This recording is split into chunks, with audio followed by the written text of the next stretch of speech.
How's it going, folks? Welcome back for today's episode of Notre Dame Daily. And a big focus lately has been that men's golf team, much like lacrosse and baseball have been the theme the last couple of days. And that's where I want to start today. You heard me say earlier in the week that the Notre Dame men's golf program was out at the Tallahassee Regional as part of 6 different spots hosting NCAA men's golf regionals. And the Irish got off to a bang. After day one, 18 holes as a team, the Irish only trailed Florida State, the host team. Granted, it was by 7 strokes, but ND was in a solo spot in second place. Now, fast forward the next couple of days, I talked about yesterday, they fired a +7 as a team. Not their greatest effort. Matched that, unfortunately, again on day 3. Ultimately missing the advancement cut, which was set at -3 in the region. So Notre Dame not able to advance to the championship round. The plus side of that, Jacob Modeleski, who I mentioned had been playing outstanding golf, continued to do so. In that regional out in Florida, posted a 54-hole score of -9. That was good for a solo 4th place finish individually. And while the Irish, I would say overall, day 1 -7, days 2 and 3 +7, it wasn't the goal to finish outside of the top 5, obviously, to advance, because again, when you break down region by region, you got 6 regions to start. 5 teams from each region advance, plus the best player individually, not on a qualifying team. So you get 30 teams total when it's all said and done in the NCAA championships. The Irish wanted to be there.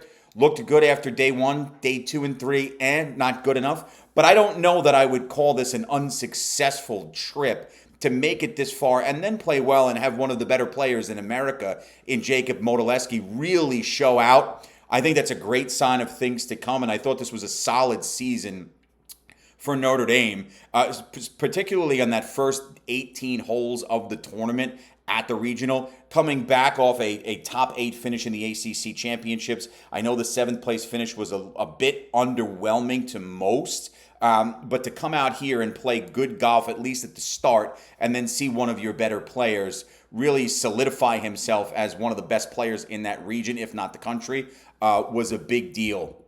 So I think all in all, that it was a success to go out there. Upsetting, sure, but success overall when you look at big picture. We have been talking each and every program, for the most part, at least it feels like we have, and feel free to check out the past shows as well, when it comes to football recruiting. Now, the Irish were hot on the trails of Jonas Walton, the major 4-star running back out of Carrollton, Georgia, and he gave Notre Dame his official commitment earlier in the week. Walton actually coming to Notre Dame, and I think that was the consensus. At least it was of the belief that from my perspective, that he was going to go to South Bend. But to pick Notre Dame from a football perspective, you know what he's going to do academically there. The academic, the career he will receive as a student at the University of Notre Dame, pays for itself. But to come to a football program over Alabama, Florida, Tennessee, Georgia, this is another huge get for Notre Dame, and it just re-solidifies and further legitimizes. By the way, it had happened already, but depending on what side of the spectrum you might be on, solidifies this program under the direction of Marcus Freeman. Because, folks, look, the way this has gone in Coach Freeman's tenure, it's been better every single year. And if a berth in the national championship this early in the first go-round for Coach Freeman as a head coach anywhere doesn't prove that it's working on a berth to a national championship a season ago, I don't know what will.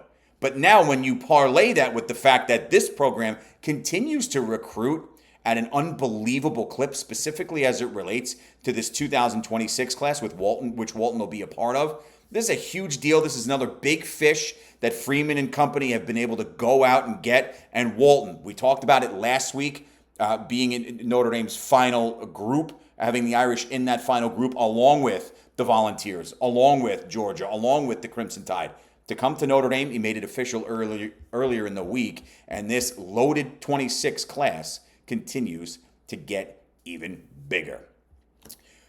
The rotation for Notre Dame's season-ending baseball trip down south to Miami to play the Hurricanes is set. for this Notre Dame team. And this is a squad that comes in. We've been talking about it the last few days for all the right reasons. The Irish, one of the hottest teams in America, even beyond the ACC, which that tournament will start in a couple of days. But winners of 14 of 16, 6 straight overall. And what they've been able to do offensively has been piggybacked nicely with what they've done in the rotation and the back end of the pitching staff. Jack Riddell's going to get the opening game start Thursday in the first of 3. He'll be followed by Rory Fox on Friday, and Jackson Denny's wraps up the 3-game set in Corals Gable on Saturday. And as I've been saying the past couple days, just to reiterate, maybe you missed a show or two, if Notre Dame is able to swing out and grab what would have to be a 3-game sweep of the Hurricanes, not going to be easy to do. The Irish come in 30-19 overall, 12-15 in conference. Miami 30-21, 14-12 against ACC competition. But if Notre Dame is able to grab that sweep, you're looking at potentially sneaking into the top 8 of the ACC tournament, which would get ND that first round bye. Speaking of the ACC tournament, it's going to be held in Durham, North Carolina. That will start, and the Irish will be a part of it May 20th and run through the championship game, which is slated to be hosted on May 25th.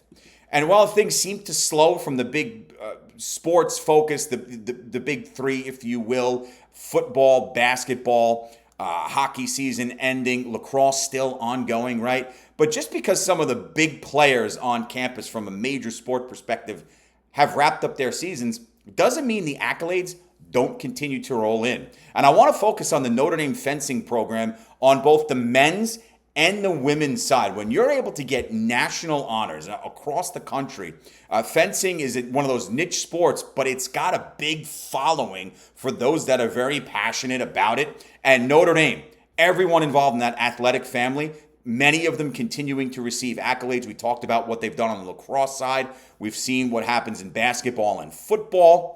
And now we have fencing. In the U.S. Fencing Coaches Association for 2025, 5 members of the Notre Dame program, including their head coach, Gia Carvaskella, they have been tabbed as one of the best programs and premier programs in America. Chase Emmer was selected as the men's foil athlete of the year. His teammate, Ahmed Hasham, picked up men's saber award of the year. And when you talk about everything this program continues to do, you look at fencing across America, Notre Dame continues to rack up the recognition for all the right reasons. Esther Mahari was named Epi Athlete of the Year in the women's competition. Magnus Garbanovich won Saber Athlete of the Year. And of course, we mentioned what Coach Gia was able to do as well. So huge congratulations, well deserved for this Notre Dame fencing program to be able to accrue all of these accolades across the country. I'll continue to obviously keep you tracking here as far as baseball and lacrosse. We get into that huge men's quarterfinal in the NCAA tournament this weekend. Irish Penn State winner moves into the Final Four. ND going for national title number 3 in as many years. We'll talk more about that as the week progresses. For now, have a good day, folks. Enjoy it. I'll be back tomorrow. You know it. As always, go Irish.